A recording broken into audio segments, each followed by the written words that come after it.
মাননীয় প্রধানমন্ত্রী, উন্নয়নের প্রচলিত ধারণা থেকে বেরিয়ে এসে উন্নয়ন প্রক্রিয়ায় জনগণের প্রত্যক্ষ অংশগ্রহণ নিশ্চিত করে মানবকেন্দ্রিক উন্নয়ন দর্শনের উপর গুরুত্ব আরোপ করা যখন সময়ের দাবি, তখন এই দর্শন বাস্তবায়নের লক্ষ্যে বর্তমান সরকারের বিভিন্ন উদ্ভাবনী ও কল্যাণমুখী উদ্যোগ প্রশংসিত হয়েছে। এই সকল উদ্যোগের মাঠ পর্যায়ের বাস্তবায়ন জেলা প্রশাসনের প্রত্যক্ষ তত্ত্বাবধানেই চলমান রয়েছে। সুধীমণ্ডলী, কল্যাণমুখী রাষ্ট্র গঠনের লক্ষ্যে ব্যক্তি নয়, পরিবারই উন্নয়নের মূল একক, এই নীতিকে সামনে রেখে ফ্যামিলি কার্ড প্রবর্তন করা হয়েছে। এই প্রক্রিয়ার অংশ হিসেবে পটুয়াখালীর গলাচিপা উপজেলার চর বিশ্বাস ইউনিয়নের ৯ নম্বর ওয়ার্ডে ইতোমধ্যে জরিপ ও ডাটা এন্ট্রির কাজ সম্পন্ন হয়েছে। মাননীয় প্রধানমন্ত্রী, পটুয়াখালী দক্ষিণাঞ্চলের দারিদ্র্য পীড়িত দুর্যোগপ্রবণ একটি জেলা। এই জেলার শতভাগ জনগণকে ফ্যামিলি কার্ড প্রোগ্রামের আওতায় আনা গেলে দরিদ্র জনগোষ্ঠী উপকৃত হবে বলে দৃঢ়ভাবে বিশ্বাস করি। সুধীমণ্ডলী, এটি সর্বজন বিদিত যে ফ্যামিলি কার্ডের মতোই সরকারের প্রবর্তিত কৃষি কার্ড, ক্রীড়া কার্ড, হেলথ কার্ড, ইমাম, মুয়াজ্জিন, পুরোহিত, সেবায়েতগণের জন্য ভাতার ব্যবস্থা সমাজে ইতিবাচক প্রভাব ফেলেছে।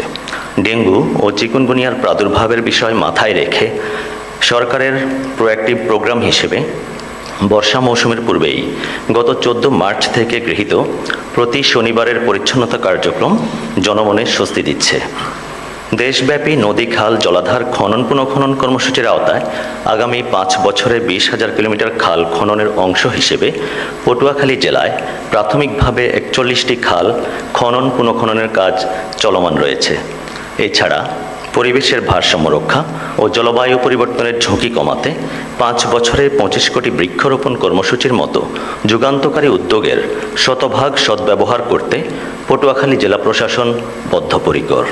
এই প্রসঙ্গে বিনয়ের সাথে অবহিত করার লোভ সংবরণ করতে পারছি না যে প্রয়াত প্রধানমন্ত্রী বেগম খালেদা জিয়ার ব্রেন চাইল্ড হিসেবে প্রধানমন্ত্রীর কার্যালয়ে সৃজিত বনাশ্রয় কর্মসূচির আদলে পটুয়াখালীর সুপরিচিত সেলফি রোড সংলগ্ন ঝাউতলায় দেশীয় প্রজাতির জীববৈচিত্র্য বান্ধব গাছ, লতা, গুল্মের মিশ্রণে ঔষধি বৃক্ষের সমাহার গড়ে তোলার কাজ চলমান রয়েছে।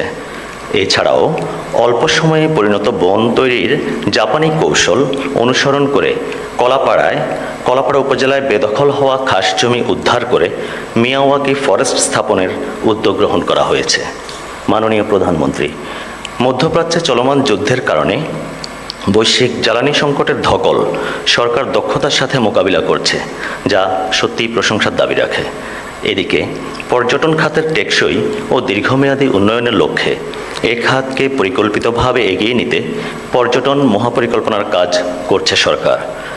এটি পটুয়াখালীবাসীর জন্য অত্যন্ত আনন্দের সংবাদ যে কুয়াকাটার প্রাকৃতিক সৌন্দর্য রক্ষা ও পর্যটন শিল্পকে বিকশিত করতে কুয়াকাটা সংলগ্ন 7টি উপজেলাকে কেন্দ্র করে পায়রা Kuakata comprehensive plan focusing on ecotourism শীর্ষক গৃহীত পরিকল্পনার আওতায় অ্যাকশন এরিয়া প্ল্যান তৈরি করার ঘোষণা দিয়েছে সরকার।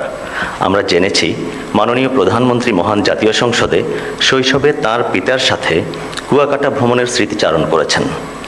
শৈশবের স্মৃতিবিজড়িত কুয়াকাটায় আবার সানুগ্রহ সফর করার জন্য জেলা প্রশাসক পটুয়াখালী হিসেবে মাননীয় প্রধানমন্ত্রীকে বিনীতভাবে নিমন্ত্রণ করছি। পরিশেষে মাননীয় প্রধানমন্ত্রীর চৌকস নেতৃত্বে অচিরেই আমরা একটি সুখী, স্বনির্ভর ও বৈষম্যহীন বাংলাদেশ বিনির্মাণে ভূমিকা রাখতে পারব। মাঠ প্রশাসনের একজন ক্ষুদ্র কর্মী হিসেবে এই প্রত্যাশা ব্যক্ত করে আমার বক্তব্য শেষ করছি।